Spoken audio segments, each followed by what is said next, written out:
Предлогот пратеникот Зечир Рамчиловиќ да биде избран за потпредседател на Собранието на Република Северна Македонија го ставам на гласање, ве повикувам да гласаме.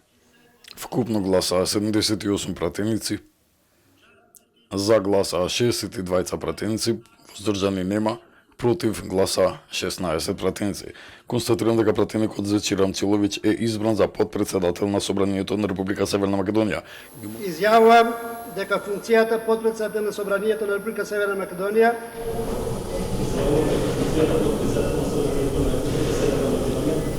ќе ја вршам совесно и одговорно и ќе го почитувам Уставот и законите на Република Северна Македонија. Денеска двајца политичари се многу задоволни. Едниот е Никола Груевски, кој што 2016 година го планираше Зечир Рамчиловиќ за функционер после изборите, а другиот е Зоран Заев, кој што денес успеа да го направи Зечир Рамчиловиќ функционер.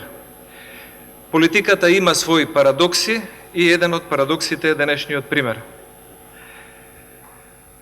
Господинот Зечир Рамчиловиќ учествуваше како член на извршниот комитет со мандат од 2014 до 2017 година на ВМРО-ДПМН во изготвувањето на партиската програма со особен акцент на образованието и на други теми, меѓу кои темата Уставот, уставното име и почитувањето на народната волја на референдум.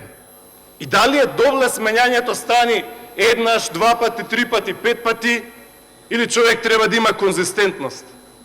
Јас за вас, за вашата работа, за вашето CV имам почит. Јас за вас, мојот став, колега Рамчиловиќ, сум го кажал 2013, 2014 година, 2015, кога сме разговарале, кога сме дискутирале, кога никој од овие сега што ќе ме гласаат не ме познавал.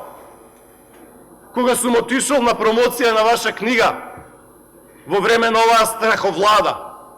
Јас, мојот став, колега Рамчиловиќ, према вас, вашето CV, вашите верувања, вашите погледи, сум ги кажал, уште еднаш ке речам, кога сум отишол, кога сум се среќавал, кога сме биле колеги, кога сме иделе заедно во кампања.